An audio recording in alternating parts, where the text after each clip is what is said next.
Episode की शुरुआत में हमें पहाड़ों के ऊपर एक सुंदर सा गांव दिखाया जाता है जिसके अंदर बहुत सारे सुंदर घर और इमारतें बनी हुई हैं। असल में ये एक सेक्ट है जिसका नाम टैंगमैन है। अब फिर हमें इस सेक्ट के बाहर वाले जंगल में एक नौजवान को दिखाते हैं जो कुछ एल्डर्स से बचते हुए भाग रहा था। एल्डर्स उसको पकड़ने की कोशिश कर रहे थे और उस पर अटैक भी कर रहे थे, लेकिन वो नौजवान सभी अटैक से बचता हुआ आगे बढ़ रहा था। और ये बात एल्डर्स को बहुत शॉक करती है क्योंकि वो एल्डर्स इतने शक्तिशाली थे कि उनके अटैक से बचना नामुमकिन सा ही होता था। नौजवान का नाम टैंग शान है और अब भागते भागते आगे एक खाई आ जाती है और अब टैंग शान रुक जाता है और यहाँ से हमें ये पता चलता है कि टैंग शान ने सेक्ट लाइब्रेरी के अंदर घुसकर सीक्रेट टेक्निक सीख ली थी। ऐसा करना मना था और अब इसकी सजा में टैंग शान को मृत्यु दंड दिया जाने वाला है। वहाँ टैंग शान जो अपने असूलों का पक्का था और उसे ये पता था कि इसकी सजा मृत्यु दंड ही है, इसीलिए वो खुद अब सुसाइड करने का ही डिसाइड करता है और साथ ही साथ उन्हें ये भी बताता है कि उसने इस सीक्रेट टेक्निक को किसी और को नहीं बताया है और सारी टेक्निक्स उसके कमरे में ही हैं। और ऐसा कहते ही वो उस टेक्निक का सबसे खतरनाक हथियार निकाल लेता है और सेक्ट के लीडर को समर्पित करता है, जिसके बाद वो अपने सारे कपड़े उतारता है क्योंकि वो टैंग सेक्ट से लिया हुआ सब कुछ वापस लौटा देना चाहता था और फिर खुद खाई से नीचे कूद जाता है।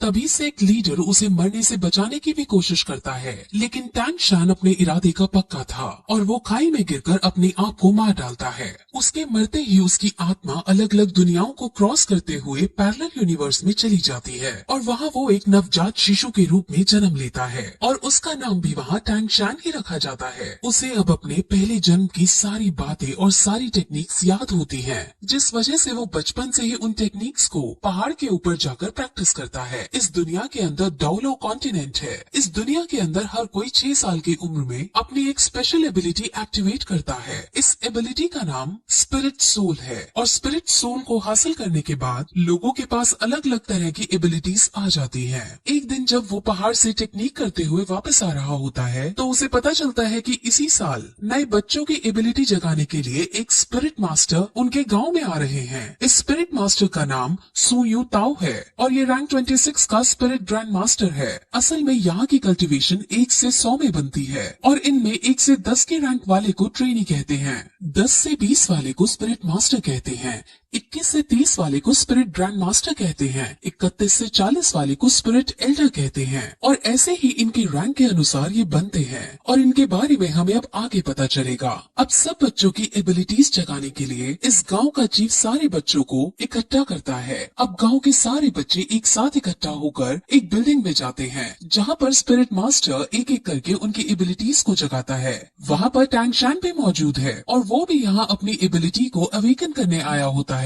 तब उनकी एबिलिटीज को जगाने से पहले सब बच्चों को अपनी शक्ति दिखाता है और अपने अंदर एक भेड़िए जैसी शक्ति बुला लेता है, जिससे सब बच्चे बहुत शौक होते हैं और एक्साइटेड हो जाते हैं और अब एक एक करके बच्चे अपनी अपनी स्पिरिट सोल को जगाने के लिए आगे आते हैं। अब जो पहला बच्चा आगे आता है उसकी स्पिरिट सोल एक दारांत यानी सिकल होती है जो कि एक टूल टाइप स्पिरिट सोल है। अब इसे देखकर स्पिरिट मास्टर उनको बताता है कि ये वेपन के लिए तो काम नहीं आ सकती, लेकिन इस टाइप के लोग एग्रीकल्चर यानी फार्मिंग के अंदर बहुत अच्छे होते हैं। अब वो उसकी सोल पावर को चेक करता है। सोल पावर किसी भी स्पिरिट सोल को ट्रेन करने के लिए बहुत जरूरी होती है। अब जब उसकी सोल पावर को चेक करते हैं तो उसकी सोल पावर 0 आती है, जिसका मतलब वो अपनी स्पिरिट सोल को ट्रेन नहीं कर सकता और पूरा जीवन भर एक नॉर्मल इंसान ही रहेगा। ऐसा करते करते वो और भी बच्चों को चेक करता है जिसमें ज्यादातर फार्मिंग स्किल्स की एबिलिटीज को रखने वाले बच्चे ही निकलते हैं। वहीं फिर एक लड़की अपनी सोल पावर चेक कराने आती है और उसकी स्पिरिट सोल एक ब्लू सिल्वर ग्रास की होती है। ब्लू सिल्वर ग्रास बहुत कॉमन ग्रास है और इसकी कोई स्पेशल एबिलिटी भी नहीं होती और इस टाइप की स्पिरिट सोल को सबसे बेकार स्पिरिट सोल माना जाता है और ये बहुत कमजोर होती है।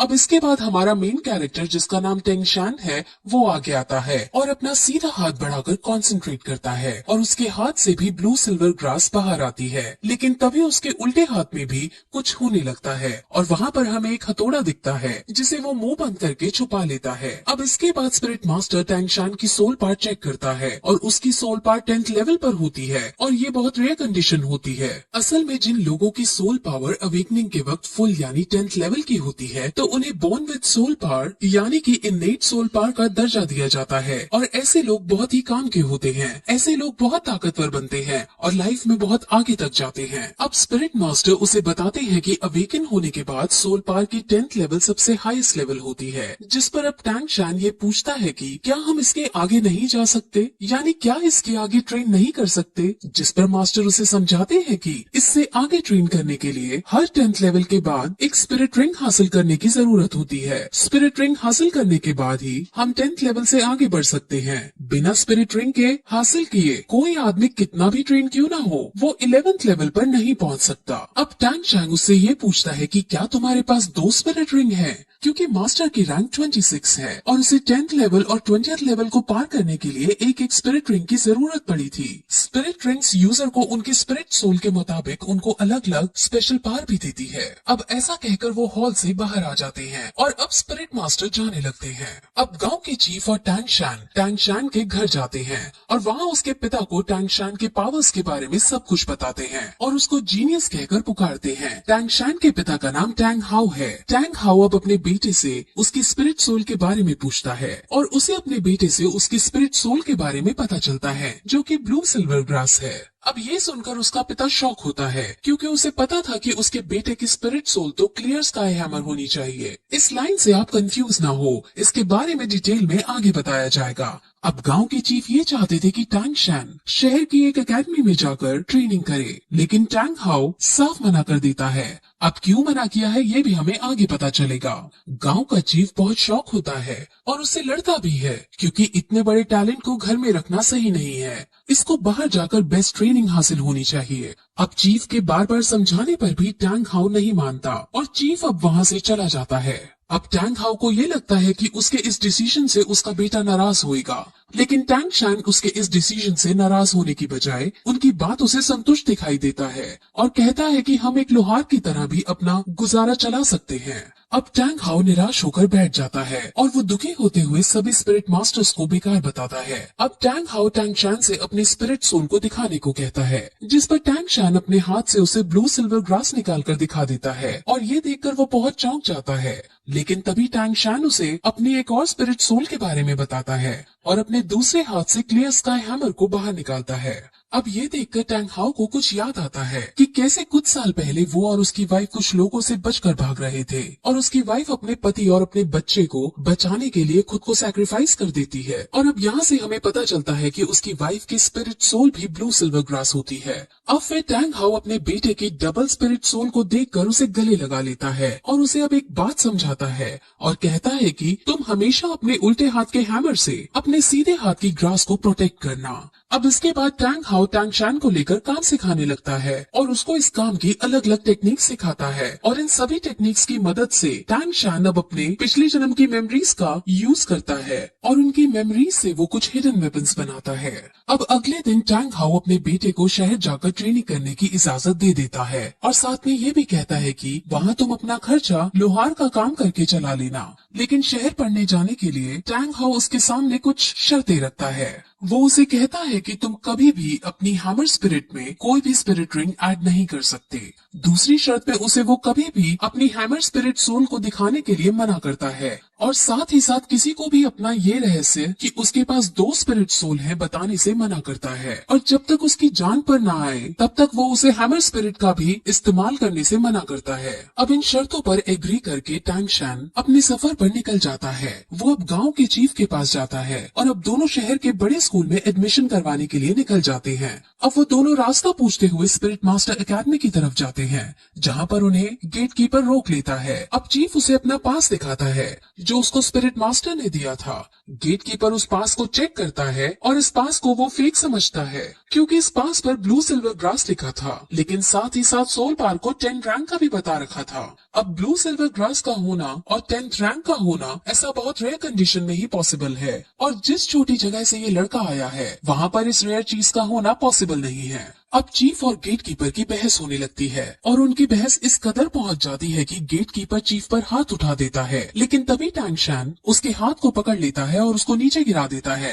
टैंग शैन को अब बहुत गुस्सा आ चुका था और वो उसे मारने के लिए अपना हिडन वेपन एक्टिवेट कर देता है, लेकिन तभी एक आदमी वहाँ आता है और उन्हें रोकने की कोशिश करता है। इस आदमी को यहाँ पर सभी लोग ग्रैंड मास्टर कहते हैं और वो उनकी लड़ाई बंद करवाने के बाद उसको अंदर एडमिशन के लिए ले जाता है। अब रास्ते में टैंग शान और ग्रैंड मास्टर कई तरह की बातें करते हैं, जिसमें ग्रैंड मास्टर अपनी आइडेंटिटी बताते हुए कहते हैं कि वो यहाँ का ग्रैंड मास्टर है और अगर टैंग शान ग्रैंड मास्टर से कुछ सीखना चाहता है तो वो उसको टीचर बुला सकता है। अब वो और भी बातें करते हैं और क्योंकि ग्रैंड मास्टर ने उसका एडमिशन पास देखा होता है तो वो उससे कहता है कि तुम बहुत इंटेलिजेंट हो और उसे ये भी बताता है कि पिछले 100 सालों के अंदर तुम तीसरे आदमी हो जिसके पास 2 स्पिरिट सोल हैं। ये सुनकर टैंग शान चौंक जाता है और अपने हिडन वेपन को फिर से एक्टिवेट करने के लिए रेडी हो जाता है। दरअसल वो ऐसा इसलिए करता है क्योंकि उसके पिता ने उसे कहा होता है कि उसके 2 स्पिरिट सोल के बारे में किसी को नहीं पता चलना चाहिए और अब वो अपने इस खतरे को हटाने के लिए अपना हिडन वेपन एक्टिवेट करता है। लेकिन तभी ग्रैंड मास्टर उसे अब ये बताता है कि आखिर उसे इन सब के बारे में कैसे पता चला। असल में ग्रैंड मास्टर बहुत ज्यादा इंटेलिजेंट है और उसने पहले भी बहुत सारी रिसर्च कर रखी थी। उसमें उसे पता चला था कि दुनिया के अंदर ब्लू सिल्वर ग्रास वाली स्पिरिट सोल के सिर्फ 647 लोग हैं और उनमें से सिर्फ 16 के पास सोल पावर है और उन 16 की भी रैंक 1 से ज्यादा नहीं है। सोल पावर हमेशा स्पिरिट सोल की क्वालिटी के प्रोपोर्शन में रहती है, जिस वजह से ब्लू सिल्वर ग्रास की फुल सोल पावर नहीं हो सकती। इसलिए ग्रैंड मास्टर श्योर है कि इसके पास 2 स्पिरिट सोल हैं। अब उनकी ये सब बातें सुनकर टैंग शान समझ जाता है कि ये ग्रैंड मास्टर बहुत समझदार आदमी है और वो तुरंत उसके सामने झुककर उन्हें अपना गुरु बनने के लिए प्रार्थना करता है और अब ग्रैंड मास्टर उसे अपने डिसाइपल के रूप में एक्सेप्ट कर लेते हैं। अब फिर वो दोनों स्कूल के अंदर प्रिंसिपल के पास जाते हैं और प्रिंसिपल उसका एडमिशन पास देखता है। उसे भी थोड़ा अजीब लगता है कि ये ब्लू सिल्वर ग्रास है लेकिन इसकी सोल पावर फुल है, लेकिन साथ में ग्रैंड मास्टर को देख वो उसको एडमिशन दे देता है। ग्रैंड मास्टर हालांकि यहाँ का कोई टीचर नहीं है लेकिन प्रिंसिपल और बाकी सब ग्रैंड मास्टर की बहुत इज्जत करते हैं और ग्रैंड मास्टर का रुतबा पूरे शहर के अंदर है। अब टैंग शान को हॉस्टल 7 अलॉट किया जाता है और अब वो अपने हॉस्टल के अंदर जाने लगता है। जैसे ही वो अपने हॉस्टल का गेट खोलता है वैसे ही वहाँ एक बच्चा उस पर अटैक कर देता है। टैंग शान उस बच्चे से लड़ता है और दोनों के बीच फाइट होने लगती है।